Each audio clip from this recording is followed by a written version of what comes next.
ஒரு 250 படம் வருது வருஷத்துக்கு, 300 படங்கள் வருது. உங்களுக்கு கொண்டாட்டம், உங்களை குதூகலப்படுத்தக்கூடிய படங்கள் எவ்வளவோ வருது. இந்த ஒருத்தனை விட்டுருங்களேன், அவனை ஏன் போட்டு அவனே திருப்பி அந்த கூட்டத்தில் போய் தலை ட்ரை பண்ணுறீங்க? இனி விட்டுருங்க. நான் வந்து உங்களுக்கு பார்க்க பிடிக்கணும்னு பரவாயில்ல, தயவு செஞ்சு நான் உருவாக்கி கஷ்டப்பட்டு கற்றுக்கிட்ட என்னோட இவ்வளோ வாழ்வியல் அனுபவத்தை நீங்கள் முடிவு செய்ய முயற்சி பண்ணாதீங்க. மற்றபடி இதெல்லாம் பண்ணால் கூட ஏதோ வகையில் நீங்கள் என்னை ஏற்றுக்கொள்கிறீர்கள் அப்படிங்கிற பெரிய ஒரு பொறுப்பும் நம்பிக்கையும் எனக்கு இருக்குது. அந்த நம்பிக்கையின் அடிப்படையில் மறுபடியும் இந்த தமிழ் சமூகத்துக்கு முன்னாடி மாரி செல்வராஜியாக நான் என் நன்றியை சொல்லிக்கொண்டே இருப்பேன். எங்கிட்ட வந்து அன்கன்ஃபிடென்ட்டாக அவங்க அன்கம்ஃபர்டபுளாக எனக்கு பேசவே இல்லை. இப்போ வரைக்கும் நீ ரசிக்கிறாரு, நீ கொண்டாடுறாரு. ரொம்ப நன்றி சார்.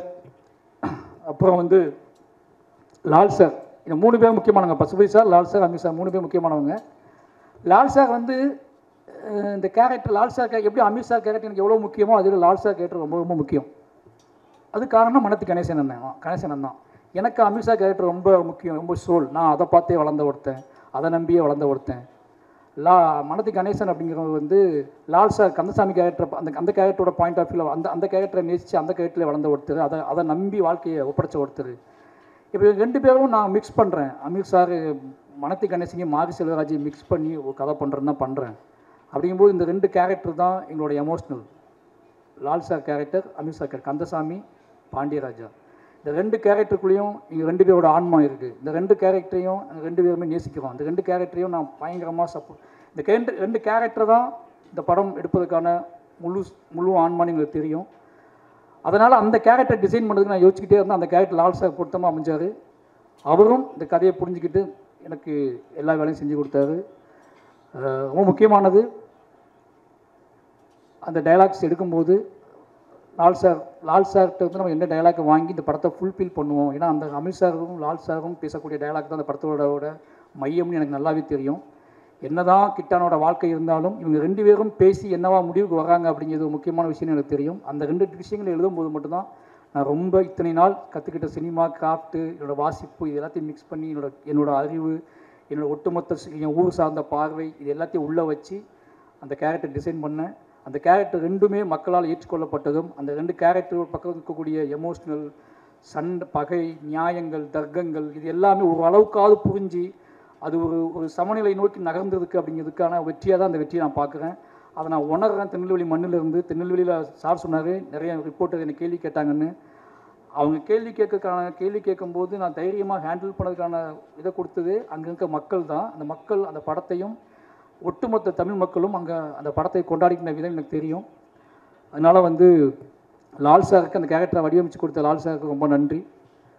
அப்புறம் இவங்க 3 பேர் முடிஞ்சிட்டாங்க. அப்போ ரஜிஷா சொல்லணும். ரஜிஷா வந்து இந்த கேரக்டர் வந்து நிறைய பேர்ட்ட நான் சொன்னேன், தமிழ் நடிகைகள்கிட்ட நிறைய பேர்ட்ட சொன்னேன். அது வந்து அக்கா அப்படின்னால யாரும் பண்ணலன்ட்டாங்க. பண்ணுறேன்னு சொல்லிட்டுலாம் வந்து கடைசி நாளில் பண்ணலன்ட்டாங்க. எனக்கு ரொம்ப கஷ்டமாக இருந்துச்சு. என்னடா இதுதான் இந்த படத்தில் முக்கியமான விஷயமா இருக்குது, இவ்வளோ ஸ்பேஸ் இருக்குது இந்த படத்துக்கு அப்படின்லாம் சொல்கிறோம். எவ்வளவோ சொல்கிறேன், நான் புரிய வைக்க ட்ரை பண்ணுறேன் நிறைய ஆர்டிஸ்ட்டை. மாரி செல்வராஜ் படம் ஓகே, பட் ஆனால் அக்காலாம் நடிக்க முடியாதுன்னு சொல்லிட்டு நிறைய பேர் சொல்லிட்டாங்க. ரொம்ப எமோஷ்னலாக இருந்துச்சு எனக்கு. அது ரொம்ப கஷ்டமாக இருந்துச்சு. ஏன்னா ஒரு கேரக்டர் கதாநாயகன் கூட காதலிச்சா மட்டும்தான் அது கதைக்கு சம்மந்தப்பட்ட கேரக்டர் நம்பக்கூடிய சூழலும் இருக்குமே அப்படிங்க எப்படி புரிய வைக்கவே தெரியல. ஏன்னா வாழையில் அம்மா தான் கதாநாயகின்னு நான் நம்பிக்கிட்டு இருக்கேன். அதே மாதிரி என்னோடய ஒவ்வொரு படத்துலையும் ஒரு சினிமா நம்ம பார்க்குறோம்.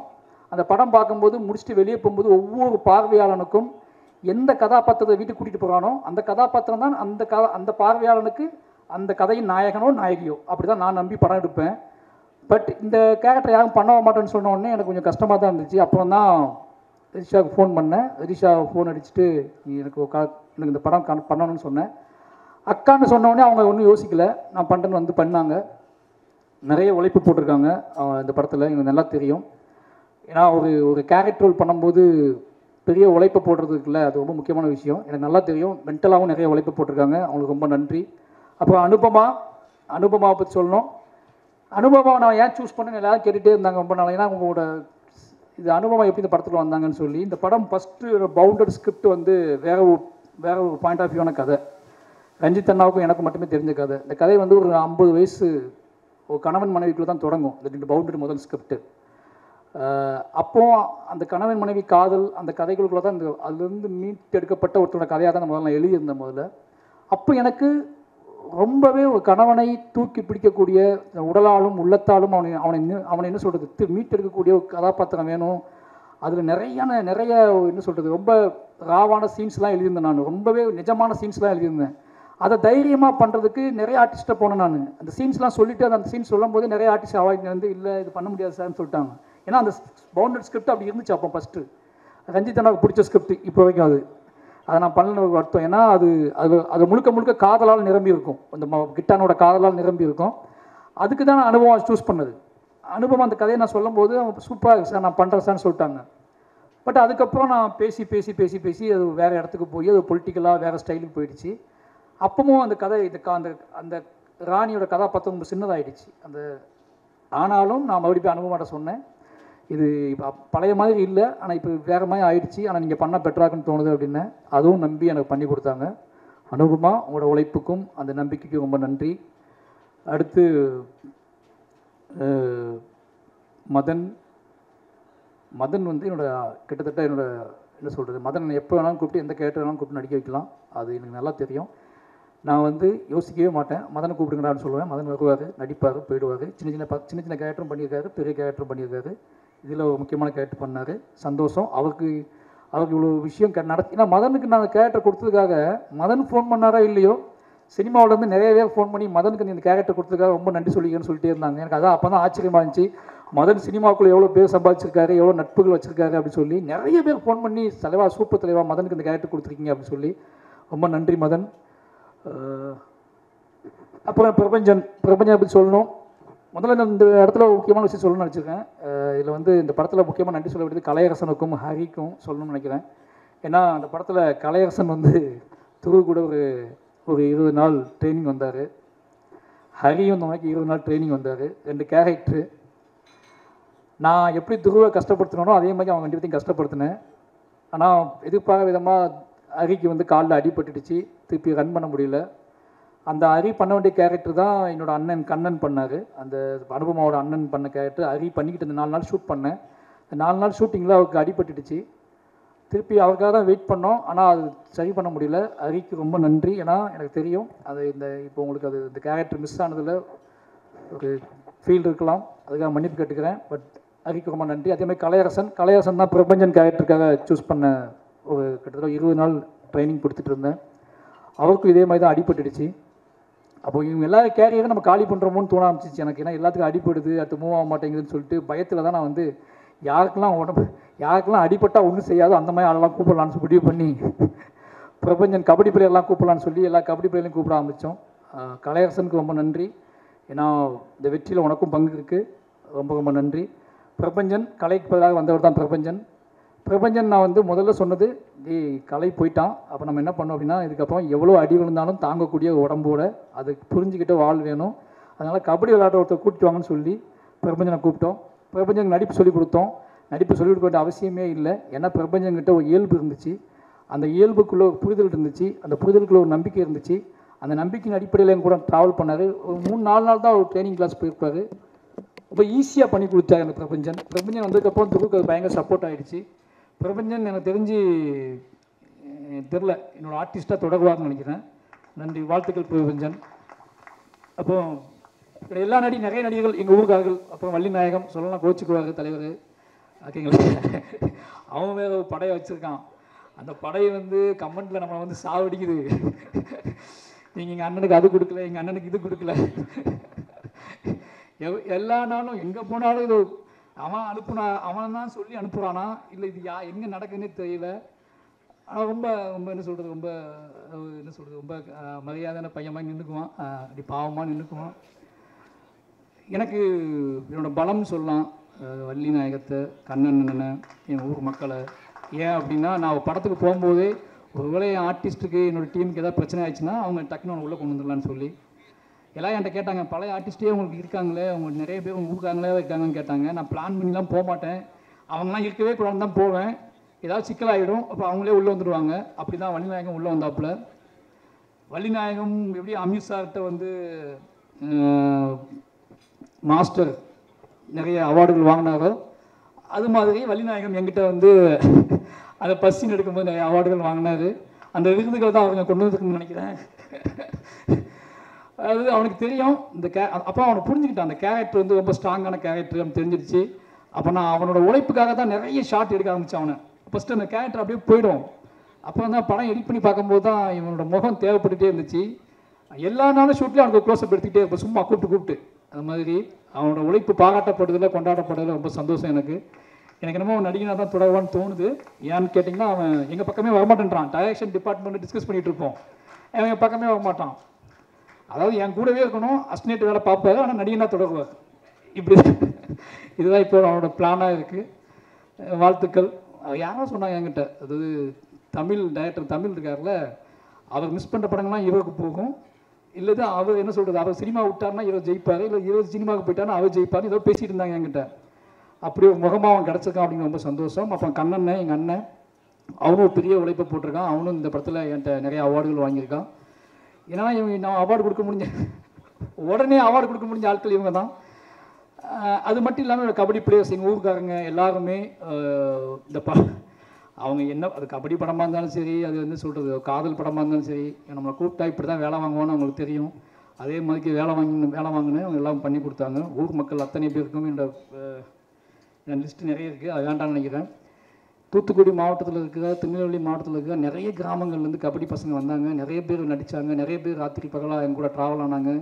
அத்தனை பேர்த்துக்குமே நன்றி. ஏன்னா இது அத்தனையும் செட் பண்ணது கணேசன் தான். இந்த படம் நடக்கிறதுக்கான காரணத்தில் நான் வந்து முழுசாக நம்பினது கணேசன் இருக்காருன்னு சொல்லிட்டு தான். கணேசனை வந்து முழுசாக இந்த பசங்களுக்கெல்லாம் செட் பண்ணி, அவங்கள நம்பி, அவங்களுக்கு கிரவுண்ட் செட் பண்ணி எல்லா வேலையும் பார்த்து கொடுத்து, துருவ் வந்து அவங்களோட உழைப்பையும் அவங்களோட முழிப்பையும் பார்த்துட்டு தான் துருவுக்கு ஒரு நம்பிக்கையே வந்துச்சு. இவ்வளோ சின்ன வயசில் இவ்வளோ பசங்க இவ்வளோ வேகமாக வேலை செய்கிறானுங்க, விடிய முழிக்கிறானுங்க, கபடி விளாட்றானுங்க, காலையில் சாதாரணமாக டயட்டு கூட சுற்றிட்டு இருக்கானுங்க, மறுபடியும் எடுப்படி வேலையெல்லாம் பார்க்குறானுங்க, திருப்பி இப்போ கூப்பிட்டா ஸ்பாட்டில் போய் கபடி விளாட்றானுங்க. இது எல்லாத்தையும் பார்த்து தான் துருவுக்கு உழைப்பினோட ருசி தட்டி இவ்வளோ உழைப்பில் இவ்வளோ ருசி இருக்கான்னு கண்டுபிடிச்சி அவன் பயங்கரமாக உழைக்க ஆரம்பித்தான். அந்த உழைப்போட வெற்றி தான் இந்த படத்துக்கோட மிகப்பெரிய பலமாக இருந்துச்சு. அந்த துருவுக்கு உழைப்போட ருசியை சொல்லிக் கொடுத்த எங்கள் ஊர் மக்களுக்கு எவ்வளோ நன்றி சொன்னாலும் பத்தாது. ஏன்னா நான் சொல்லிக் கொடுத்தது அவனுக்கு ஆக்டிங்கு, நான் சொல்லிக் கொடுத்தது அவனுக்கு வந்து என்ன சொல்கிறது, நான் சொல்லிக் கொடுத்தது எல்லாமே சினிமாவை ஒரு சினிமாவுக்கு நீ தயாராகனா உன்னோட மனசை எப்படி அவனை மனசை பக்குவப்படுத்தினேன். ஆனால் அதுக்கு ருசி நாக்கில் நான் தடவவே இல்லை. அதை தடவுனது ஃபுல்லாக என் ஊருக்காரங்க தான். சுற்றி எல்லாரும் டெய்லி உட்காந்து அவனுக்கு தடவை விட்டுட்டே இருந்தாங்க. அவனும் நாக்கை சொட்டாங்க போட்டு என்னை வந்துக்கிட்டே வைப்பான், சார் நான் அது பண்ணுறேன் சார் இது பண்ணுறேன் சார்னு சொல்லி. அந்த அவனுக்கு பெரிய பலத்தை கொடுத்த திருநெல்வேலி தூத்துக்குடி மாவட்டத்தில் இருக்க எல்லா கிராமத்து எல்லா கபடி பிளேயருக்கும் நன்றி. அதுக்கப்புறம் state players, kabaddi players and Prabanjan team, நிறைய நேஷ்னல் பிளேயர்ஸ், இவங்க எல்லாத்துக்குமே ரொம்ப நன்றி. இவங்க எல்லாருமே என்னைய தெரியாத நேஷ்னல் கபடி பிளேயர் கூட ஸ்பாட்டில் இவன் தான் டைரக்டர், இவன் வேலை பார்க்குறான், இவன் டைப்பாக தான் அலையான்னு சொல்லி என்னை நம்பி வெயிலில் கிரவுண்டில் விளாண்டு எனக்கு சப்போர்ட் பண்ணி கொடுத்தேன். ஏன்னா அவங்களாம் மேட்டில் ஆடுறவங்க, அவங்க வந்து வெறும் தரையில் விளையாண்டு பெரிய சப்போர்ட் பண்ணி கொடுத்தாங்க. எல்லாத்துக்குமே நன்றி. இந்த படத்தோட வெற்றியில் உங்கள் கண்ணுக்கு தெரியாத, உங்கள் கண்ணுக்கு தென்படாத எத்தனையோ பேர் இருக்காங்க. அவங்க அத்தனை பேர் உழைப்பு சொல்லி மாளாது. ஏன்னா எல்லாரும் சொல்கிறோம், நீங்கள் உங்களுக்கு துருவோட உழைப்பு தெரியும், என்னோட உழைப்பு தெரியும், எங்கள் டீமோட உழைப்பு தெரியும். ஆனால் இது அத்தனையும் தாண்டி பெரிய உழைப்பை போட்டது கண்ணுக்கு தெரியாத நிறைய இளைஞர்கள் தான். நிறைய பேர் இதை வேலை செஞ்சுருக்காங்க, ராத்திரி பகலாக வேலை செஞ்சுருக்காங்க. அவங்க அத்தனை பேர்த்துக்கும் எங்களோட டீம் சார்பாகவும் ரஞ்சித் அண்ணன் சார்பாகவும் நீலம் சுரேஷ்பாகவும் நன்றி சொல்லிக்கிறேன். மொத்தமாக நன்றி சொல்லிட்டேன்னு நினைக்கிறேன். அப்போ ஹரிதா நிறைய பேர் நடிச்சிருக்காங்க. இவங்க எல்லாருமே செல்வராஜ், அழகம்பெருமாள் சார் வந்து எப்படி சொல்கிறது, தம்பி ஒரு மெசேஜ் அனுப்புவாங்க தம்பின்னு சொல்லி, சார் வாங்க சார் ஷூட்டிங் ஸ்பாட் வாங்க சார், அவ்வளோதான். அப்படி தான் அந்த கேரக்டர் ஸ்டார்ட் ஆகும். இனி ரொம்ப நம்பக்கூடிய ஆள் அவரும் இந்த படத்தில் ஒரு முக்கியமான கேரக்டர் பண்ணி கொடுத்து நல்லா பண்ணி கொடுத்தாரு. அழகம்பெருமாள் சாருக்கு நன்றி. இன்னொரு டீம் சொல்லி ஆகணும் இந்த இடத்துல, நடிகர்கள் எல்லாம் சொல்லிட்டுன்னு நினைக்கிறேன். யாராவது மிஸ் பண்ணியிருந்தால் மன்னிச்சுக்கோங்க. சாண்டி மாஸ்டரா நடிகர் லிஸ்ட்டு யாராவது? சாண்டி மாஸ்டர் இந்த படத்தில் என்ன சொல்கிறது, ப்ரொமோஷன் மட்டும் நான் கபடி டான்ஸ் எடுத்தோம், அதை போட்டு வளைச்சி ஆட வச்சாரு. அவன் கபடியே பரவாயில்ல இதுக்கு அப்படின்னு சென்ஸுக்கு போயிட்டான். ஏன்னா ஷூட்டிங் முடிஞ்சுன்னு சொன்னால் ப்ரொமோஷன் ஷூட்டிங் தான் நாங்கள் அதிகமாக பண்ணோம். ஆனால் அந்த பாட்டெலாம் அந்த விஷுவல்ஸ் எல்லாம் ஒர்க் அவுட் ஆகிருக்கு, ஆடியன்ஸுக்கு பிடிச்சிருக்கு அப்படிங்கிற சந்தோஷம். சாண்டி மாஸ்டருக்கு ரொம்ப நன்றி. ஏன்னா அவங்க ரொம்ப நம்புவார், அந்த விஷுவல்ஸ் கொண்டு வந்தார், ரொம்ப நன்றி. கடைசி என்னோட டீம் நிவாஸ் பிரசன்னா, வெள்ளை ஓனாய், ஃபஸ்ட்டு நாள் ஷூட்டிங் ஸ்பாட்டுக்கு வந்திருந்தாப்புல தலைவர் என்னை பார்க்க திருநெல்வேலிக்கு. ஏன்னா அவருக்கும் திருநெல்வேலி தான், அதாவது அவருக்கு திருநெல்வேலி தான், எனக்கும் திருநெல்வேலி தான். ஆனால் எப்படி தான் வந்தார் அவர் வந்து நான் என்னமோ ஜம்மு காஷ்மீரில் ஷூட் பண்ணிகிட்டு இருக்க மாதிரி அவர் வந்து அந்த புதுசாக அந்த ஊருக்கு வந்த மாதிரி வந்து உட்காந்துருந்தார். அப்போ நான் பேசிகிட்டு இருக்கும்போது நான் எங்கே போயிட்டு வந்த காலையிலேருந்து அப்படின்னு கேட்டேன். காலையில் தூத்துக்குடி, திருநெல்வேலி, தென்காசியா இந்த 3 ஊரில் இருக்க கோயிலுக்கு எல்லா கோயிலுக்கும் போயிட்டு நைட்டு ஸ்பாட்டுக்கு வந்தாப்புல. என் லைஃப்லேயே இந்த வயசில் என் கூட பழக ஆள்கிட்ட இவ்வளோ கோயிலுக்கு போன ஒருத்தர் நான் பார்த்ததே கிடையாது. அப்போ தான் சின்னதாக டவுட் வந்துச்சு எனக்கு, இது சாத்தியமாகுமா, இவ்வளோ சாமி கும்பிட்டு வந்துருக்காப்புலையே அப்படின்னு சொல்லி. அப்போ நான் கேட்டேன், சார் உங்களுக்கு தான் சார் வேண்டிட்டு வந்தேன்னு சொன்னாப்புல.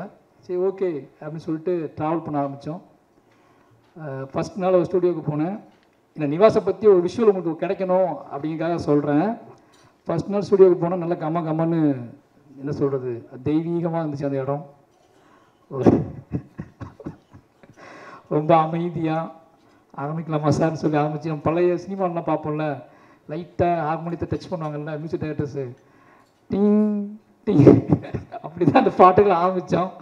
இப்போ டிங் சொல்லி நம்ம எப்போ படத்தை முடிக்கிறதுன்னு சொல்லி, ஏன்னா அவனுக்கு எப்படி நீ இம்ப்ரெஸ் பண்ணுறதுன்னு தெரில. அதுக்கப்புறம் நான் அவன்கிட்ட ஜாலியாக பேச ஆரம்பித்தேன். அவனோட காதல் கதையை கேட்க அவனை எப்படி பழகுதுன்னு தெரியல, அவனோட காதல் கதைகள், அவனோட ஒவ்வொரு கதைகள்லாம் கேட்க ஆரம்பிச்சதுக்கப்புறம் அவனுக்கு புரிஞ்சிச்சு அந்த ஆள் ஜாலியான ஆள் தான் போல், நாம தான் சீரியஸாக நினச்சிட்டோம்னு சொல்லி அந்த ஜாலியாக பேச ஆரம்பித்து பழக ஆரம்பித்து அதுக்கப்புறம் சண்டைலாம் போட ஆரம்பித்து 2 பேரும் ஒன்றா சுற்ற ஆரம்பித்து அந்த பாடல்கள் நடந்துச்சு. நிவாஸ்கிட்ட பிடிச்சது என்ன அப்படின்னா, நிவாஸ் நிறைய அவார்டு வாங்கியிருக்கான் என்கிட்ட. அந்த அவார்டு வாங்கிட்டு அந்த அவார்டு வாங்கினது தெரியாமல் மறுநாள் காலையில் புதுசாக அவார்டு கேட்பான். சார் தேங்க்ஸ் சார், ஏன்னா நேற்று அவார்டு கொடுத்தேன் அப்படின்பேன். காலையில் வந்து ஃப்ரெஷ்ஷாக மெசேஜ் போடுவான், ஐ லவ் யூ அப்படின்னு மெசேஜ் போடுவான். நைட் அவார்டு கொடுத்துருப்பேன், காலையில் எனக்கு ஒரு மெசேஜ் வரும். எடுத்து பார்த்தா லவ் யூ சார், லவ் யூன்னு 3 மெசேஜ் இருக்கும். நிவாஸ் வந்து கற்றுக்கிட்டது ஒன்று தான். ஏன்னா ஒரு கட்டத்தில் நிவாஸ் நான் புரிஞ்சுக்கிட்டேன், அவனுக்குள்ளே ஒரு பயங்கரமான ஒரு வெறி இருக்குது. இசை வந்து சந்தோஷ் திங்மிஸ் சந்தோஷ் எனக்கு சொல்லியிருக்காரு, தலைவா அவன்கிட்ட நீ என்ன வேணால் பண்ணிக்கோங்க, அவன் எப்படிப்பட்ட நீங்கள் உங்களுக்கு அவங்க செட் ஆவானு தெரியாது, ஆனால் கண்டிப்பாக அவனுக்குள்ள பயங்கரமான ஒரு மியூசிக் சென்ஸ் இருக்குது, அவன் பயங்கரமான ஆள் தலைவா, அதை மட்டும் நான் சொல்லிக்கிறேன். ஆனால் அவன்கிட்ட எப்படி பழகுவான்னு எனக்கு தெரியல, இதை மட்டும் தான் சொன்னார். அப்படி பயங்கரமான மியூசிக் சென்ஸில் ஒருத்தன் எப்படி மிஸ் பண்ண முடியும்னு சொல்லிட்டு 2 பேரும் அவங்கள ட்ராவல் பண்ண ஆரம்பித்தேன். இந்த படத்தை இவ்வளோ குவாலிட்டியாக இவ்வளோ பெருசாக அவன் மாற்றுவான்னு நான் எதிர்பார்க்கவே இல்லை. ஆனால் முழுசாக என்னைய லவ் பண்ண ஆரம்பித்து என்னோட ஆர்ட் ஃபார்முக்கு மரியாதை கொடுத்து ராத்திரி பகலாக வேலை செஞ்சு என்ன சொல்கிறது, எப்படியாவது என்னை கன்வின்ஸ் பண்ணி என்னைய வந்து அந்த ஐ லவ் யூ நான் திருப்பி அனுப்பணும் அப்படிங்கிறத. அவன் 50 ஐ லவ் யூ அனுப்பியிருப்பேன், நான் ஐ லவ் யூ இப்போ வரைக்கும் அனுப்பவே இல்லை. இப்போ சொல்கிறேன் நிவாஸ், ஐ லவ் யூ ஓகேங்களா. நான் அனுப்பாமலே இருந்தேன், என் ஒய்ஃப் திட்டிக்கிட்டே இருக்கும், ஒரு மனுஷன் உன்னை நம்பி இவ்வளோ ஐ லவ் யூ அனுப்பி வைக்கிறான், நீ என்னன்னா ஓவராக பெரிய இவர் மாதிரி ஒன்றுமே அனுப்ப மாட்டேன். இதே வந்து சந்தோஷ் நாராயணனோ இல்லை வந்து ரகுமான் சாரோ அனுப்பியிருந்தா நீ இப்போ விட்டுருப்பியான்னு கேட்டேன். நான் சொன்னவர்கிட்ட இல்லை, அந்த ஐ லவ் யூ நான் திருப்பி அனுப்புனேன் அப்படின்னா திருப்பி அதுக்கப்புறம் அனுப்ப மாட்டான், அவன் அனுப்பிக்கிட்டே இருக்கட்டும்னு சொல்லி வச்சுருந்தேன். நிவாஸ் அவங்க அம்மா அப்பா, நிவாஸோட அம்மா அப்பா சொல்லி ஆகணும், எனக்கு நல்லா ஞாபகம் இருக்குது. இந்த ஃபஸ்ட் நாள் நிவாஸ் வீட்டுக்கு போயிருக்கும்போது நிவாஸோட அம்மா அப்பா என் கையில் பிடிச்சிட்டு சொன்ன முதல் வார்த்தையை மறக்கவே முடியாது, ஏன்பா இங்கே வந்த, சந்தோஷம்னா என்ன, வாழைப்படத்தில் அவ்வளோ அழகாக மியூசிக் பண்ணியிருக்காப்பா, எதுக்குப்பா இங்கே வந்த நீங்கள் அப்படின்னு. ஏம்மா ஏம்மா தோசை சாப்பிட்டு போயாப்பா அப்படின்னா. அது சொன்னால் அம்மா இல்லைம்மா நிவாஸ் தாம்மா, இல்லைப்பா. அப்போ கடைசி நாள் ஆடியோ லான்ச்லாம் முடிச்சுட்டு ஈவெண்ட்லாம் முடிச்சுட்டு அதே மாதிரி கையை பிடிச்சி சொன்னார், எப்பா இன்னொரு முறை நீ என் வீட்டுக்கு வரணும்பா, நிவாஸ் கூட இன்னொரு படம் பண்ணும்பான்னு சொன்னார். நிச்சயமாக நிவாஸ் கூட நான் இன்னொரு படம் பண்ணுவேன், இன்னொரு படம் இல்லை, எனக்கு வாய்ப்பு கிடைக்கும் போது நிவாஸ் கூட படம் பண்ணுவேன். ஏன்னா நிவாஸ் என் சோல், என்னோட ஏதோ வகையில் நிவாஸை நான் பயங்கரமாக நேசிக்கிறேன். அதுக்கு காரணம் நிவாஸ் வந்து என் லைஃப்லேயே ஃபஸ்ட் டைம் நான் நிறைய அவார்டு கொடுத்து ஒருத்தர் நீ நேசிக்கிட்டே இருக்கானா அது நிவாஸ் மட்டும்தான். நான் 2 அவார்டு கொடுக்கும்போதே படம் சைக்கொண்டு போயிடுவாங்க பாதி பேர். நான் என்கிட்ட வந்து நிறைய விஷயங்கள் வாங்கி இனி இப்பவும் நேசிக்கிட்டு இருக்க ஆன்மான்னா அது நிவாஸ் பர்சன் தான். நிச்சயமாக பெரிய உயரத்துக்கு போவார், ஏன்னா அந்த இடம் காத்துக்கிட்டு இருக்கு. அவனுக்குள்ளே ஒவ்வொரு நாளும் என்கிட்ட பேசுவோம்னு சொல்லுவான், ஏன் சார் நான் போக முடியாது சார்னு சொல்லி. நான் போன இடத்துல எல்லா இதுலேயுமே எல்லா மீடியாவிலையுமே முதல்ல பார்ப்பேன், நிவாஸ் பேர் இருக்கான்னு பார்ப்பேன், நிவாஸ் பர்சனாவுக்கு வாழ்த்து போட்டிருப்பாங்க, நிவாஸ்னு போட ஆரம்பித்தாங்க. இந்த படம் ஹிட் அடைஞ்சதை விட இந்த படம் தொடக்க இந்த ஆடியோ ரிலீஸ் ஆனதுக்கப்புறம் நிவாஸ்னு சொல்ல ஒரு மாதிரி நம்ம இந்த பாஷா படத்தில் ரஜினி சார் முதல் குத்துவிளக்கு ஏற்றி வைப்பார்ல, அது மாதிரி முதல் குத்துவிளக்கை வந்து மியூசிக்கில் ஏற்றி வச்சோம். Love you Nivas. நீ கண்டிப்பாக உனக்காக தான் நான் இந்த ப்ரெஸ் மீட்டில் பேசணும்னு நினச்சதே உன்னை பற்றி மட்டும்தான். ஏன்னா நான் நிறைய இடங்களில் உன்னை பற்றி பேசலை. அதுக்கான காரணம் என்னை நிறைய வேறு மாதிரி கேள்வியில் கேட்டாங்க. நிவாஸ் த ஜம் அவன் வந்து ஒரு பெரிய லெஜெண்டாவுக்கான எல்லா தகுதியும் திறமையும் ஒரு பயங்கரமான ஒரு லவ்வபுள் ஆன்மா, காதலால் நிரம்பி இருக்கிற ஒரு ஆன்மா. பெண்களை எவ்வளோக்குள்ள காதலிப்பானோ அதே அளவுக்கு ஆண்களையும் காதலிக்கக்கூடிய ஒரு பயங்கரமான ஆன்மா. ரொம்ப நன்றி நிவாஸ். அப்புறம் என்னுடைய எடிட்டர் சக்தி, அவன் பேசிட்டு போனாலாம் பார்த்தீங்கல்ல, உங்களோட பேர் அவன் சக்தி பேசுனது பார்த்தீங்கல்ல. இன்னும் எடிட்டிங் ரூமில் இப்படி தான் இருப்பான், எனக்கு கேட்காது. அவன் பேசிகிட்டே அவன் வந்து அமைதியாக சொல்லுவான். பட் ஆனால் அவனுக்கு ஒரு ப்ரெஷர் இருந்துச்சு. ஏன்னா ஃபஸ்ட்டு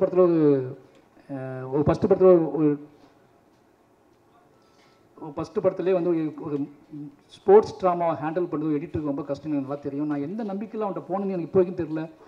நான் மாமன் கட் பண்ணால் நான் இப்படி தான் ஏதாவது டக்குனு யார் எடிட்டர்னு என்கிட்ட கேட்டாங்க. என் ஹஸ்பண்ட் வந்து சக்தி போட்டுக்குவாங்கடா இப்படி தான் சொன்னேன், யோசிக்காமல் சொல்லிட்டோமோ அப்படின்னு பயம். ஏன்னா ஒருத்தனை முடிவு பண்ணிட்டோம், திருப்பி அவனை நம்ம திட்டி அவனை ஏதாவது பண்ணலன்னு சொல்லி வருத்தப்பட்டோம்னா அவன் லைஃப் என்ன ஆகும்னு யோசிச்சுட்டுன்னா. ஆனால் அவன் பெரிய நம்பிக்கையை காப்பாற்றி என் கூடவே ட்ராவல் ஆகி 2 பேரும் கிளம்பி பாண்டிச்சேரி போய் ஒரு காட்டுக்கு உட்காந்து எடிட் பண்ணுவோம் அந்த படத்தை.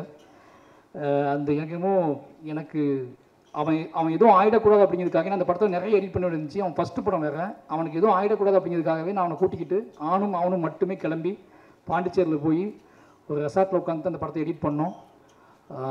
அந்த நேரத்தில் அவன் ரொம்ப சந்தோஷமாக இருந்தான். இந்த படத்தை முழுமையாக்கி கொடுத்தான்.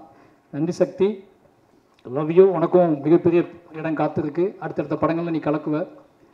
அதுக்கப்புறம் என்னோடய கேமராமேன், நான் ரொம்ப நேரம் பேச யோசிக்காதீங்க. இந்த கபிலன் இருக்காருல, சுதி டிவி கபிலன், அவர் வந்து என்ன பண்ணார்னா அந்த ப்ரெஸ் ரிலீஸ் ஈவெண்ட் இருக்குல்ல, அங்கே நான் பேசியிருந்தேன். அவர் கமெண்ட் போட்டு என் ஒய்ஃப் ஸ்க்ரீன்ஷாட் எடுத்து காமிச்சிச்சு. இந்த மனுஷன் ஒரு 40 நிமிஷம் 50 நிமிஷம் பேசுவான், கண்டென்ட் கிடைக்கும். ஆனால் யாரோ சொல்லி அனுப்பியிருக்காங்க, ரஞ்சிதனா தான் சொல்லி அனுப்பினாங்க, கம்மியாக பேசிட்டு வாடா அப்படின்னு சொல்லி அனுப்பினாங்க எனக்கு நிகழ்ச்சியில். அதனால் இப்போ எல்லாத்தையும் சொல்லணுமேங்காக சொல்கிறேன். எழில் வந்து என்னோட 15 வருஷமாக என்னை நேசிக்கிற ஒரு பையன், தம்பி. நான் பிளாக்கில் எழுதிட்டு இருக்கும்போது என்னோடய எழுத்து படிச்சுட்டு அவன் இன்ஸ்டியூட்டில் படிச்சுட்டு இருந்தான். இன்னைக்கு கிளம்பி பார்க்க வந்தான். எனக்கு ஆச்சரியமாக இப்போ வரைக்கும் எனக்கு எப்படா ஒருத்தன் 15-16 வருஷத்துக்கு முன்னாடி எழுத்து படிச்சுட்டு அவன் கேமராமேன் அவன் கேமரா படிச்சுட்டு இருக்கான், நான் அசிஸ்டன்ட் டைரக்டர். அப்போவே நீ தேடி ஆஃபீஸ்க்கு வந்து அண்ணன்னு கூப்பிட்டு என் கூட ட்ராவல் ஆகி வீட்டுக்கு கூட்டி போய் சாப்பாடு போட்டு என்னை பார்த்துக்கிட்ட ஒருத்தன், என்னை நேசித்த ஒருத்தன். திருப்பி அவனோட நம்மளை லவ் பண்ணி நம்ம நேசித்த ஒருத்தன் நம்மளை வந்து வேலை பார்க்குறதுக்குல அது பெரிய விஷயம். இந்த படத்தோட விஷுவல்ஸ் வந்து என் லைஃப்லேயே இந்த 5 படம் எடுத்திருக்கேன். இந்த 5 படத்தில் நான் டிஐக்கு போகாமலேயே என் அவுட்டு வெளியே போன முதல் படம் பைசன் தான். ஒரு நாள் கூட நான் டிஐ போய் பார்த்ததில்லை. அதுக்கான போகிறதுக்கான சோர்ஸ் எனக்கு கிடைக்கல, டைம் கிடைக்கல, எனக்கு நிறைய வேலை பார்க்க வேண்டியிருந்துச்சு. அதுக்கு அந்த டயத்தப்போ நிவாஸ் பர்சன் எடுத்துக்கிட்டாரு. ஆனால் ஏன்னா நான் என்கிட்ட கேட்குறான், நீங்கள் பார்க்கவே இல்லை, அவுட் கொடுக்கட்டுமான்னு கேட்குறான். நீ கொடுத்துட்றா, உன்னை நம்புறேன்டா அப்படின்னு சொல்லிட்டேன். ஆனாலும் ஒரு பயம் வந்துட்டே இருந்துச்சு. நம்ம ஃபஸ்ட் டைம் நம்ம லெத்தாஜிக் ஆகிட்டோமா, நம்ம அவுட் நம்ம பார்க்காமலே வெளியே போகுது, ஓகேவான்னு நைட்லாம் தூக்கமே இல்லை. பட் படம் முடிஞ்சு வெளியே வந்த உடனே விஷுவல் ஃபஸ்ட் நாள் நான் போய் பார்க்கும்போது எனக்கு அவ்வளோ என்ன சொல்கிறது, ஒருத்தர் நம்ம நேசிச்சா அந்த ப்ராடக்ட் அந்த விஷயம் எப்படி வரும்னு எழில் உதாரணமாக காமிச்சான். லவ் யூ எழில். என்னோட நான் எடுத்த இடத்தையே தான் திருப்பி எடுக்கிறேன், அது எனக்கு நல்லா தெரியும். புளியங்குளத்துக்கும் மணத்திக்கு ரொம்ப தூரம் கிடையாது, புளியங்குளத்துக்கும் மணத்திக்கு ரொம்ப தூரம் கிடையாது, எல்லாம் ஜஸ்ட் 20 கிலோமீட்டர்ஸ் தான். அந்த 20 கிலோமீட்டர்ஸ்க்குள்ளே என்னோட விஷுவல்ஸை சேஞ்ச் பண்ணணும். அந்த 20 கிலோமீட்டர்ஸ்க்குள்ளே என்னோட விஷுவல்ஸோட பிரம்மாண்டத்தை நான் காட்டணும். அதே வயல், அதே வாய்க்கா, அதே ஆறு, அதே குளம், அதே பறவை, அதே கோழி, அதே ஆடு மாடு எல்லாம் அங்கே தான் இருக்குது. ஆனால் அதை நம்ம எப்படி புதுசாக காட்ட போகணும்னு பேசி பேசி பேசி பேசி பண்ணோம். அதுக்கான இது கிடச்சின்னு நினைக்கிறேன். சூப்பர் எழில், ரொம்ப ரொம்ப நன்றி, லவ் யூ. அப்போ குமார் ஆர்ட் டைரக்டர் வரல, என்னோட 3வது படம் பண்ணியிருக்காரு. எப்படி சொல்கிறது, அதான் அவரும் அதே மாதிரி அசிஸ்டன்ட் இருக்கும்போது எனக்கு பழக்கம், ரொம்ப நேசித்து ரொம்ப அன்பு செலுத்தி இந்த படங்கள் நடந்துச்சு. ஒரு பெரிய உழைப்பை போட்டிருக்காரு. 2 பேரும், அவரும் நானும் அவர் எனக்கு அவார்டு கொடுத்தாரு, நான் அவருக்கு அவார்டு கொடுத்தேன். நிறைய நடந்துச்சு. அந்த வெற்றியின் மூலமாக இந்த வெற்றி அவருக்கும் முக்கியமான பங்கு உண்டு. லவ் யூ குமார்னு. அதுக்கப்புறம் இந்த படத்தில் நான் ஃபஸ்ட்டு சொல்ல வேண்டியது என்னோட காஸ்டியூம் டிசைனர். காஸ்டியூம் டிசைனர் ஏகன் வந்து நான் ஃபஸ்ட்டு 5வது படத்தை தான் காஸ்டியூம் டிசைனரோட ஒரு படத்துக்கு போயிருக்கேன். இது வரைக்கும் எந்த படத்துக்கும் காஸ்டியூம் டிசைனர் இருப்பாங்க, அப்போ போயிடுவாங்க. எனக்கு காஸ்டியூம் டிசைனர் தேவைப்பட்ட மாதிரியே தோணலை. அப்போ ரஞ்சித் அண்ணன், ராம் சார்லாம் சொல்லுவாங்க, இது என்னடா ஒரு காஸ்டியூம் டிசைனராக வச்சுக்கூட அப்படிம்பாங்க. சரி, இந்த படத்துக்கு காஸ்டியூம் டிசைனர் வச்சுக்கலான்னு முடிவு பண்ணி தான் போனோம். எனக்கு நான் ஷூட் பண்ணும்போதே கண்டுபிடிச்சிட்டேன் ஒரு காஸ்டியூம் டிசைனர் ஒரு படத்துக்கு எவ்வளோ முக்கியமான, நம்ம எவ்வளோ தப்பு பண்ணியிருக்கோம் அந்த 4 படத்தில். நம்ம நமக்கு இஷ்டத்துக்கு ட்ரெஸ் எடுத்து கொடுக்குறது, இஷ்டத்துக்கு பேண்ட் எடுத்து கொடுக்குறதுன்னு கொடுத்து நம்ம வந்து தப்பு பண்ணியிருக்கோம் அப்படின்னு புரிய வச்சார் ஏகன். அவரோட உழைப்பு இந்த படத்தில் முக்கியமான விஷயம். என்னோட கலர் சென்ஸே மாற்றினார். ஏன்னா அந்த ஒருவேளை ஒரு கர்ணனோட லொக்கேஷன் தான் மனத்தியோட லொக்கேஷன், ஆனால் அதை மாற்றினதில் எழிலுக்கு எவ்வளோ பங்கு இருக்கோ அதே முக்கிய பங்கு ஏகனுக்கு இருக்குன்னு நினைக்கிறேன். ரொம்ப நன்றி ஏகன். அப்போ என்னோடய மேக்கப் ஆர்டிஸ்ட்டு எல்லாருக்குமே ரொம்ப நன்றி. அப்புறம் அண்ணன் ராஜா அண்ணன் வந்தோடனே சொன்னார், நான் ஒரு நாள் கூட லீவ் போட மாட்டேன், நீங்கள் கவனமாக வச்சுக்கோங்க அப்படின்னாரு. அதே மாதிரி லீவ் போடாமலே ஃபுல்லாக முடிச்சு கொடுத்தாரு. அப்புறம் யாரையா விட்டான்னு தெரியல வந்துட்டு மாஸ்டர் ஒரு மாஸ்டர் எப்படி சொல்கிறது, மாஸ்டர் அதுதான். மெசேஜ் அனுப்ப மாட்டார், மொத்தம் கொடுத்துட்டே இருப்பார். பார்க்க நேரம்லாம் ரொம்ப என்னை நேசிக்கக்கூடிய ஒரு முக்கியமான ஆன்மா. இந்த படத்தில் எனக்கு என்னென்னா, என்னோடய வேலை பார்க்குறவங்க எல்லாருமே அவங்களுக்கு ஒரு திறமை இருக்கும்.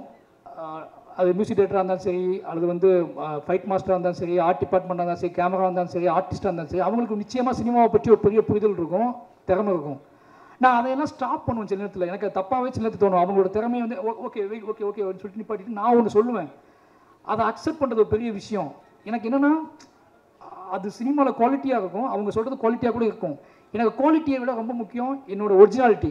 அவங்க ஒரிஜினாலிட்டிக்காக நான் சில இடத்துல ஃபைட் பண்ணி அவங்கள்ட்ட கேட்டிருக்கேன். என்னோட ஒரிஜினாலிட்டியை புரிஞ்சுக்கிறது என்னோட ஆர்டிஸ்ட், என்னோட டெக்னீஷியன் பெரிய விஷயம் முக்கியம். என்னோட ஒரிஜினாலிட்டியை புரிஞ்சுக்கிட்ட முக்கியமான ஆள் வந்து மாஸ்டர். அப்படியே பார்த்துட்டு அப்படியே விட்டுருவார், பண்ணிக்கிட்டு விட்டு அப்படின்ட்டு விட்டுருவார். அப்படி 2 பேரும் சேர்ந்து தான் பண்ணுவோம். என்னோட படத்தில் இப்போ வரைக்கும் ஒரு ஒரிஜினாலிட்டி இருக்குது அப்படின்னா, அது கமர்ஷியல் எலிமெண்ட்ஸோடு சேர்ந்து இருக்குது அப்படின்னா, அதுக்கு மாஸ்டர் ரொம்ப முக்கியமான காரணம். அக்செப்ட் பண்ணிக்கிட்டது, என்னோட கோமாளித்தனத்தெல்லாம் அக்செப்ட் பண்ணிக்கிட்டது. ரொம்ப நன்றி மாஸ்டர், லவ் யூ. அப்புறம் வேறு யார் திங்கு சந்தோஷ் சொல்லணும், பார்த்துட்டே இருக்காரு. மாஃபியா, தமிழ் சினிமாவோட மாஃபியா. பயமாகவே இருக்கும் அவர் சொல்லணும், ஐயோ சொல்ல முட்டோமே, யாரும் சொல்ல முட்டோமேன்னு சொல்லி நிவாசை ஒப்படைச்சிட்டு நான் பார்த்துக்கிறேன் உங்களுக்கு பயப்படாதீங்கன்னு சொல்லிட்டு காணாமல் போயிட்டு நான் நிவாஸ்ட்டு வேலை வாங்க முடிச்சதுக்கப்புறம் ஃபோன் பண்ணுவார், தலைவா ஓகேவான்னு கேட்பாரு.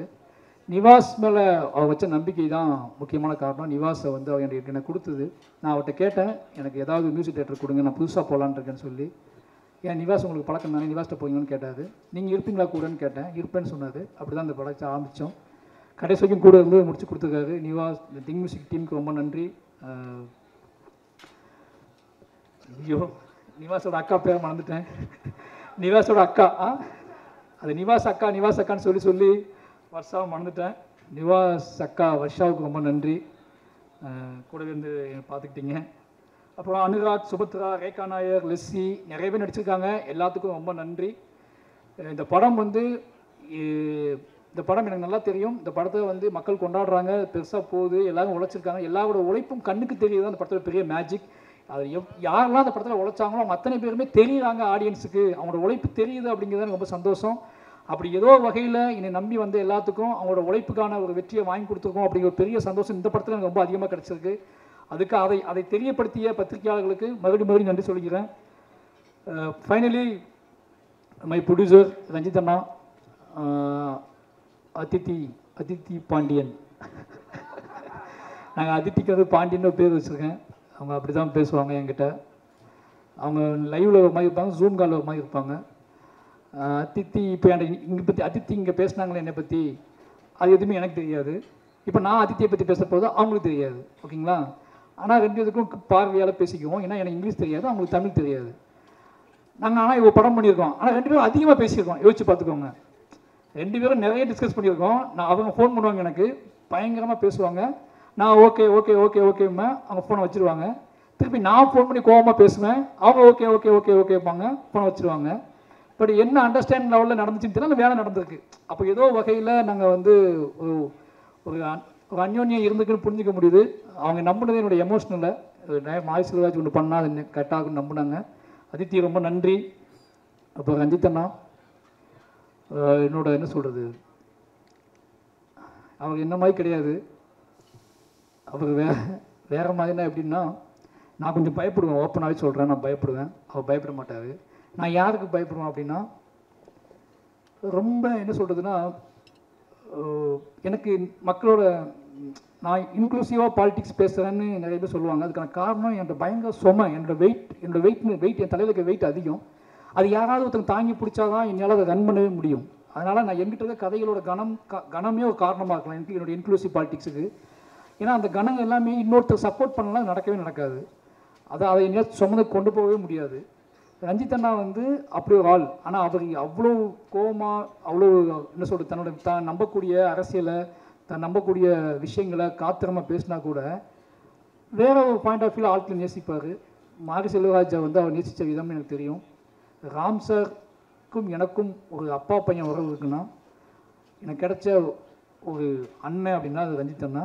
அந்த அண்ணன் தம்பி உறவு வந்து இந்த படத்தோட வெற்றியை நான் எப்படி பார்க்குறேன்னா, பரியேறும் பெருமாள்னு ஒன்று நாங்கள் ஆரம்பித்து ரெண்டு பேரும் ஆரம்பித்து கிட்டத்தட்ட 7-8 வருஷம் ஆகுது. இந்த படம் ரிலீஸ் ஆகி திருப்பி ரெண்டு பேரும் இதே சந்தோஷத்தோட, இதே சிரிப்போட, இதே முத்தங்களோட திருப்பி ஒரு மேடையை பகிர்ந்து திருப்பி ரெண்டு பேரும் சக்ஸஸ் கொடுத்து ஹிட்டு கொடுத்துட்டு ரெண்டு பேரும் ஜாலியாக இருக்கும். அப்படின்னா எங்களுக்குள்ளே இருக்கிற ஒரே ஒன்று இந்த லவ் மட்டும்தான். இந்த பெரும் உழைப்பையும் வந்து நான் வந்து செய்வதுக்கு ஊக்கமாக இருந்ததுக்கான காரணம் ரஞ்சித் அண்ணா இருக்காரு. ரஞ்சித் அண்ணா நம்புகிறாரு, அவர் பார்த்துக்கிட்டு இருக்காரு. அவர் என்ன சொல்கிறது, அவர்கிட்ட போய் நல்ல பேர் வாங்கணும் அப்படின்னு. நான் ராம் சாருக்கு அப்புறம் நல்ல பேர் வாங்கணும்னு ஆசைப்பட்ட ஒரே ஆள் ரஞ்சித் அண்ணா கிட்ட தான். ராம் சார்ட்ட எப்போவுமே 24 மணி நேரம் நல்ல பேர் வாங்கணும்னு ஆசைப்படுவேன். அதே மாதிரி ரஞ்சித் அண்ணாட்ட நல்ல பேர் வாங்கணும்னு ஆசைப்பட ஆரம்பித்தேன். இது ரெண்டும் சேர்ந்து மிக்ஸ் ஆனது தான் மாரி செல்வராஜ். அப்படி ஒரு நல்ல பேர் வாங்கிக்கணும்னு நினைக்கிறேன். ஏன்னா பரியேறும் பெருமாளுக்கு லவி சொன்னார், இந்த படத்துக்கும் லவி சொன்னார், என்னுடைய எல்லா படத்துக்கும் சொல்லுவார், இங்கே பார்க்கும் போதெல்லாம் சொல்லுவார். அந்த அன்பை பாதுகாப்பதற்காகவே நான் தொடர்ந்து எங்கிட்ட இருக்க சில விஷயங்களை பாதுகாத்துக்கிட்டு இருக்கேன். ரொம்ப நன்றினா. எனக்கு ஆச்சரியமாக இருக்குது. இது சரியாக முடிஞ்சிடுமான ஒரு பயம் இருந்துச்சு. நம்ம பரியேறும் பெருமாளுக்கு அப்புறம் ரெண்டு பேரும் ஒன்றா சேர்றோம். இது வந்து இது நீளத்துக்கும் உங்களுக்கும் எனக்கும் இல்லை நம்மளை பார்த்துக்கிட்டு இருக்க எல்லாத்துக்கும் இது ஒரு முக்கியமான படமாகவும் நம்மளோட ஆகச்சிறந்த படமாகவும் இது இருக்குன்னு ஆசைப்பட்டேன். அது ஒவ்வொரு நாளும் பெரிய பயத்தை கொடுத்துச்சு, பதட்டத்தை கொடுத்துச்சு. எப்படி பெரிய இப்போ துருவுக்கு முன்னாடி விக்ரம் சார் அப்படிங்கிற ஒன்று வைக்கிறாங்கல்ல, அதே மாதிரி எனக்கு முன்னாடி எப்போவுமே ரஞ்சித் அண்ணா, ராம் சார்னு ஒன்று இருந்துகிட்டே இருக்கும். இவன் நம்பிக்கை நம்ம காப்பாற்றுவோமான்னு சொல்லி. இந்த படத்தோட வெற்றி நான் எப்படி பார்க்குறேன்னா, முழுக்க நாங்கள் ரெண்டு பேருமே இன்றைக்கி பக்கத்தில் உட்காந்து விளையாண்டுக்கிட்டு இருக்கோம். அப்படிங்கிறது எங்களை விளையாட வைத்த சந்தோஷமாக உங்கள் முன்னாடி சிரிக்க வச்ச வெற்றி தான் தான் பார்க்குறாங்க. ரெண்டு பேருமே மை மறந்து இருக்கோம் அப்படின்னா அவ்வளோ பெரிய வெற்றியை கொடுத்த தமிழ் மக்களுக்கு எவ்வளோ நன்றி சொன்னாலும் பத்தாது. ரெண்டு பேரும் அவ்வளோ சந்தோஷமாக இருக்கும். இந்த சந்தோஷம் முழுக்க தமிழ் மக்களால் கொடுக்கப்பட்டது. ரெண்டு பேரை பற்றி நீங்கள் கான்ஃப்ளிக்டாக பேசிகிட்டே இருக்கீங்க. ஆனால் அந்த ரெண்டு பேரை சந்தோஷமாக வச்சுக்கிறதும் மட்டும் தமிழ் மக்கள் தான். இந்த ரெண்டு பேரை மட்டும் மாரி செல்வராஜ், ரஞ்சித் மாரி செல்வராஜ் பேசிகிட்டே இருப்பீங்க. ஆனால் எங்களை அதிகமாக நேசிக்கிறாங்கன்னு எங்களுக்கு நல்லா தெரியும். அந்த நேசிப்புக்காக தொடர்ந்து உண்மையாக இருக்கணும் ரெண்டு பேரும் முடிவு பண்ணுறோம். ரெண்டு பேரும் அதுக்கான வேலை செஞ்சுட்டே இருக்கோம். ரஞ்சித் அண்ணா, லவ் யூ. ரொம்ப இந்த என்ன சொல்கிறது, நான் நீளத்துக்கு வந்து திருப்பியும் படம் பண்ணிக்கிட்டே இருப்பேன். ஓகேங்களா? அது நீங்கள் கேட்கணும் அவசியமே இல்லை. போர் அடித்தா கூட நான் நீளத்துக்கு படம் பண்ணுவேன். படமே இல்லாதப்ப தெரிஞ்சா அமைதியாக இருப்பேன்ல. எனக்கு வாய்ப்பு மறுக்கப்படும் போது நீளம் எனக்கு கூப்பிட்டு படம் கொடுக்கணும். அப்போ அப்ளாஸ் சமீர் நாயர் அதே மாதிரி தான். ஒரு 10 பேர் இருக்காங்க. அவங்க என்ன பேசுவாங்க எனக்கு தெரியாது. ஆனால் அவங்க என்னை லவ் பண்ணுறாங்க. ஓகேங்களா? 10 பேர் வருவாங்க பாம்பேலேருந்து.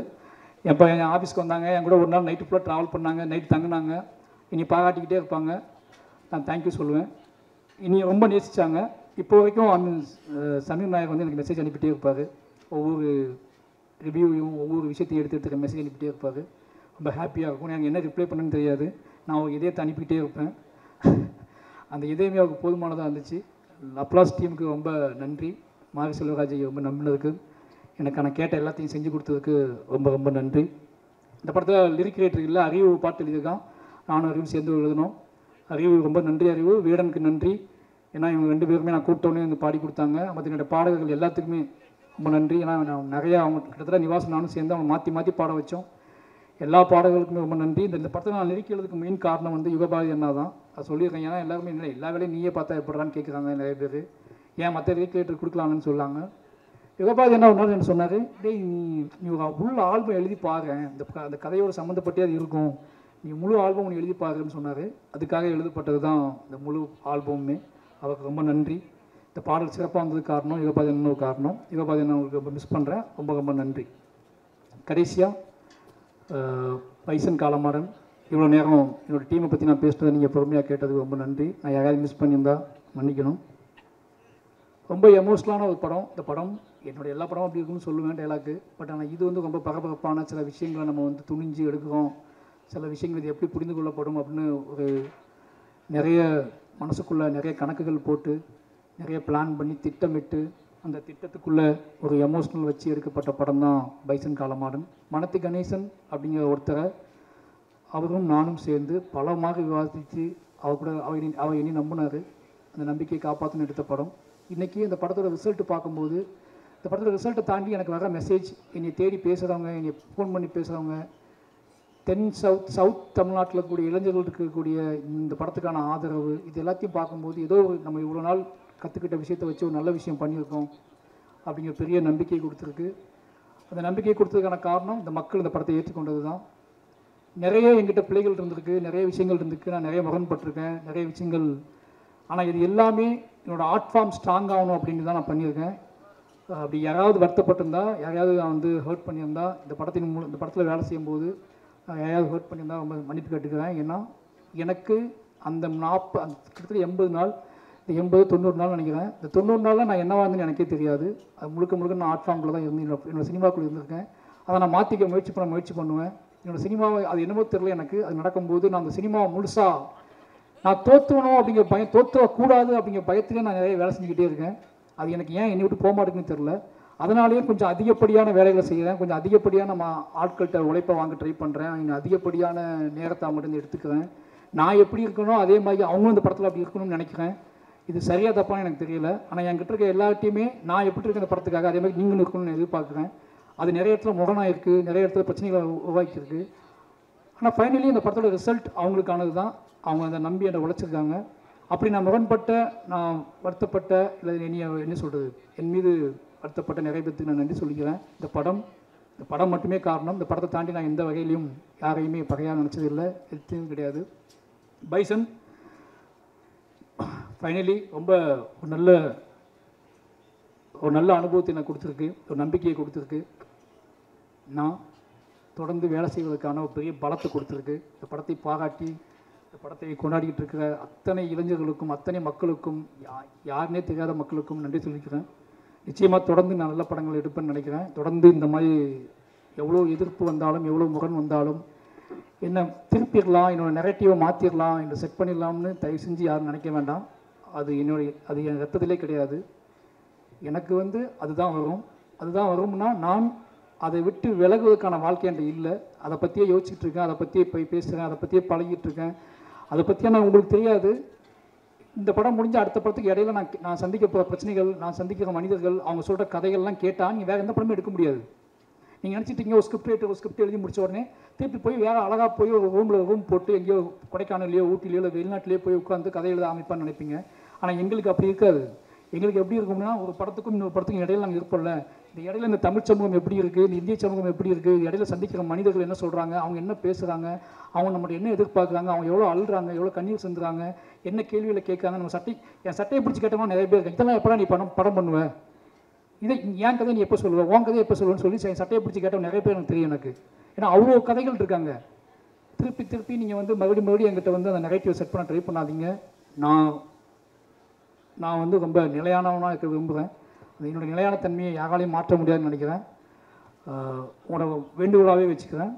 திருப்பி இந்த கேள்வியை நீங்கள் என்கிட்ட கேட்பீங்க அப்படின்னா நான் அதுக்கு மௌனம் தான் பதிலாக சொல்லணும்னு நினைக்கிறேன். இனிமேல் இந்த மாதிரி கேள்விக்கு நான் எதிர்கொள்ள மாட்டேன்னு நினைக்கிறேன். பத்திரிகையாளர் வேண்டுகோளாக சொல்கிறேன், ஏன் இந்த மாதிரி படம் எடுக்குங்கிற கேள்வியை இனிமேல் என்கிட்ட தவிர்த்துங்க. அது என்னை ரொம்ப பாதிக்குது. மறுபடியும் சொல்கிறேன், எமோஷனலாக சொல்கிறேன். என்னை மட்டும் பாதிக்கல, என்னோடய வேலையை பாதிக்குது, என்னோடய நரேட்டிவை பாதிக்குது, என்னோடய சிந்தனையை பாதிக்குது. நான் உங்களை நேசிக்கிறேன், உங்களை அன்பு செலுத்துகிறேன். நான் உங்களை திருப்பி அதே மாதிரி கேள்வி கேட்க முடியும். அந்த கேள்வியை கேட்கக்கூடாது, உங்களுக்கு எனக்கு முகம் வந்துக்கூடாதுன்னு நினைக்கிறேன்.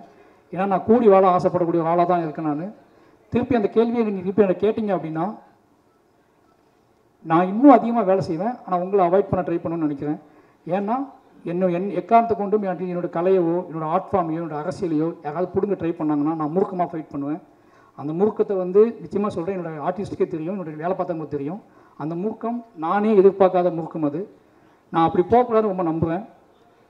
நீங்கள் எல்லாரும் நேசிக்கணும் தெரியும். அதனால் தயவு செஞ்சு இந்த கேள்விகளை நீங்கள் அவாய்ட் பண்ணிவிடுங்க.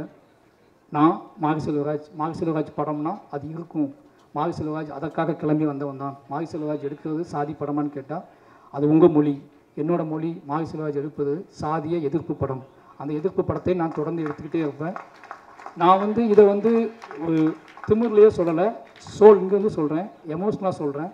நான் எப்போவுமே என்னோடய ஆர்ட் ஃபார்மை நம்புவேன். நான் அரசியல்வாதி கிடையாது. நான் வந்து கட்டுரையாளன் கிடையாது, நான் வந்து ஆய்வாளர் கிடையாது. நான் என் வாழ்க்கையை பணயமாக வச்சு படம் எடுத்துகிட்டு இருக்க ஒருத்தன். என் வாழ்க்கையை கலையாக மாற்றிக்கிட்டு இருக்கேன். என்னோடய கலைக்கு ஒரு வெறி இருக்குது, என்னோடய கலைக்கு ஒரு ஆற்றாமை இருக்குது, என் கலைக்கு ஒரு கண்ணீர் இருக்குது, என் கலைக்கு சில கேள்விகள் இருக்குது, என் கலைக்குள்ள ஒரு பயங்கரமான லவ், காதல், இந்த சமூகத்தை பற்றி ஒரு காதல் இருக்குது. இது எல்லாத்தையும் ஒன்றா சேர்த்து நான் உங்களுக்கு கொடுக்க ட்ரை பண்ணிக்கிட்டே இருக்கேன்.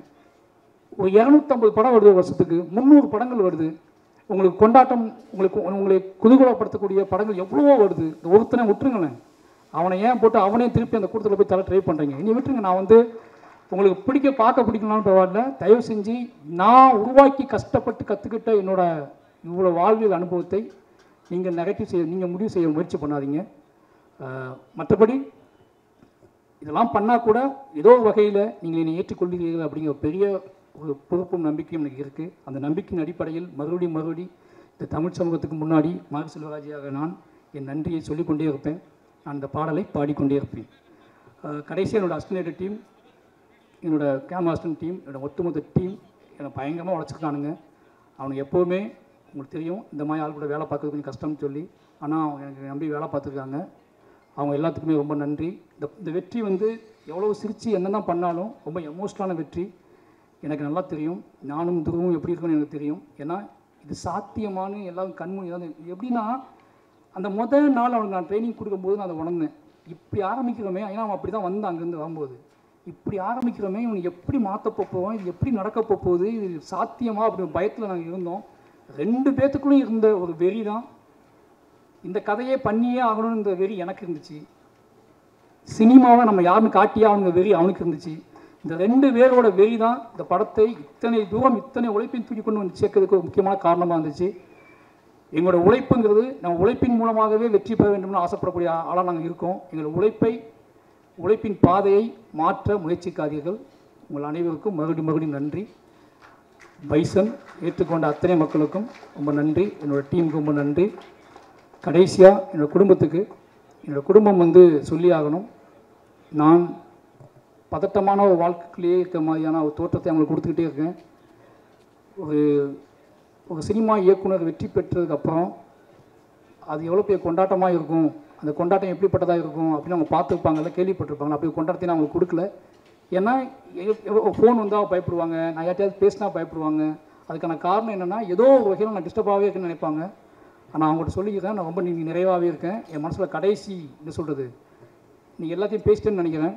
இனிமேல் அவங்க எனக்கு தொந்தரவு பண்ண மாட்டாங்க அப்படிங்கிற நான் சொல்லிக்கிறேன். அப்போ இன்னொரு முக்கியமான விஷயம், ஒரு விஷயம் நான் வந்து ஏதோ இன்டர்வியூ சொல்லும்போது நடந்துச்சு சொன்னாங்க. அது நான் ஏதோ தப்பாக சொல்லிட்டேன்னு சொல்லி, கதாநாயகிகள் கருப்பாக இருக்க கதாநாயகிகளை ஏன் சூஸ் பண்ண மாட்டேங்க என்று கேட்டாங்க. நான் சொல்கிறேன், இது வரைக்கும் எந்த ஆர்டிஸ்ட்டுமே வந்து அவங்க இந்த கலரில் இருக்காங்க, இவங்க எவ்வளோ அழகாக இருக்காங்க, நாங்கள் எந்த ஆர்டிஸ்ட்டையும் பார்த்தது இல்லை. நாங்கள் எல்லாருமே வந்து எப்படி சொல்கிறதுனா, நாங்கள் எல்லாருமே வந்து யார் இதுக்கு முழுசாக உழைப்ப போடுவாங்களோ, யார் நம்ம நம்புவாங்களோ அவங்க கூட தான் நான் வேலை செஞ்சுக்கிட்டே இருக்கேன். அவங்களுக்காக தான் நான் வேலை செஞ்சுக்கிட்டே இருக்கேன். இது ஒருவேளை அப்படி நிகழாமல் இருக்குன்னா அதை நிகழ்த்துவதற்கும் நாங்கள் ஆசைப்படுறோம். அதை அப்படியான ஒரு சினிமாக்குள்ளே அப்படியான சாத்தியக்கூறுகள் வரணும்னா எங்கள் மூலமாக தான் வரணும்னு நீங்கள் ஆசைப்பட்டீங்கன்னா அதுவும் நடக்கும். அதையும் நாங்கள் செய்வோம்னு நினைக்கிறேன். அப்படியாப்பட்ட படங்களையும் நான் எடுப்பேன். அது ஒருவேளை ஏன்னா உங்களுக்கு நல்லாவே தெரியும், சினிமா வந்து காம்ப்ரமைஸில் ஒரு இடத்துல இருக்குது. ஏன்னா முதலாளிகள் இருக்காங்க, பட்ஜெட் இருக்குது, பணம் இருக்குது, ஆடியன்ஸோட மனநிலை இருக்குது. இதுக்குள்ளே தான் எங்களோட தேவையை நாங்கள் பூர்த்தி பண்ணிகிட்டு இருக்கோம். அப்படியாப்பட்ட அந்த காம்ப்ரமைஸ்க்குள்ளே எங்கள்கிட்ட இருக்குது. நான் அதை இல்லைன்னு சொல்லலை. அந்த காம்ப்ரமைஸை எப்படி சொல்கிறேன்னு தெரியாமல் நானும் பல மொழிகளில் சொல்கிறேன், பல பேர் சொல்கிறேன். திருப்பி அந்த கேள்வி எல்லா விஷயத்தையும் எங்ககிட்டே கேட்குறீங்களா, நீங்கள் எந்த கேள்விக்கு எந்த பதில் சொல்லணும்னு எனக்கு தெரில. தயவு செஞ்சு சொல்கிறேன், அப்படி அந்த கேள்வி தப்பாக புரிஞ்சிக்கப்பட்டுச்சுன்னா மன்னிப்பு கேட்டுக்கிறேன். அது எந்த பிரச்சனையும் கிடையாது. ஆனால் ஒருவேளை நீங்கள் அதை விரும்புகிறீங்க அப்படின்னா, அப்படியான ஒரு சினிமா உங்களுக்கு வேணும் அப்படின்னா, அந்த சினிமாவையும் எடுப்பதற்காக மாரி செல்வராஜும் பா ரஞ்சித்தும் எல்லாருமே அதை முயற்சி பண்ணிகிட்டே வைப்போம். ஏன்னா மக்கள் விரும்பக்கூடிய, மக்கள் சின்ன ஏன்னா எங்ககிட்ட கேள்வி எல்லாமே பிரதான கேள்விகள் கிடையாது. எங்ககிட்ட கேட்கக்கூடிய கேள்விகள் எல்லாம் என்னென்ன கேள்வி கேட்பாங்க, உள்ளுக்குள்ளே இருந்து ஒற்றை கேள்விகளாக, உதிரிகளோட கேள்விகளாக இருக்கும். அந்த உதிரிகளோட கேள்விக்கு நீங்கள் அந்த உதிரிகளோட கேள்வியை நீங்கள் மதிக்கிறது இருக்குல்ல, அதில் ஒரு கலைஞரோட பயங்கரமான ஒரு திமிர்த்தனம் இருக்குது. நாங்கள் உதிரிகளோட கேள்வியை மதிக்கக்கூடிய டைரக்டராக, ஆர்டிஸ்ட்டாக இருக்குன்னு ஆசைப்படுறோம். அந்த கேள்விகளை நான் மதிப்போம். அதை ரஞ்சித்தனும் நான் நிகழ்த்தி காட்டும்னு நினைக்கிறேன். நிச்சயமாக அதில் ஏதாவது புண்பட்டு இருந்தால் என் மன்னிப்பு கேட்டுக்கிறேன். மற்றபடி எங்கள் கலை மக்களுக்கானது. அதை மக்களுக்காகவே கொண்டு வந்து சேர்ப்போம். அதை எவ்வளோ விஷயம் இருந்தாலும் மக்களை நம்புகிறோம். நன்றி, வணக்கம். Thank you sir. நிறைய டைம் அவார்டுன்னு சொல்லி பேசுனீங்க. அப்போல்லாம் சரி ஆன் ஸ்பாட்டில் ஏதாவது பண்ணாங்கன்னா உடனே மனசு கேட்காம பாராட்டிடுவீங்கன்னு நினச்சேன். சரி நமக்கும் பைசன் மேரேஜ சார் உங்கள் கையால் ஒரு அவார்டுன்னு கேட்கலான்னு. ஆனால் நீங்கள் ஒவ்வொரு தடவை பேசுகிறப்போ உங்கள் டீம் வந்து கை தட்டினப்போ அர்த்தம் புரிந்து கொண்டேன். Thank you so much sir. அடுத்ததாக நான்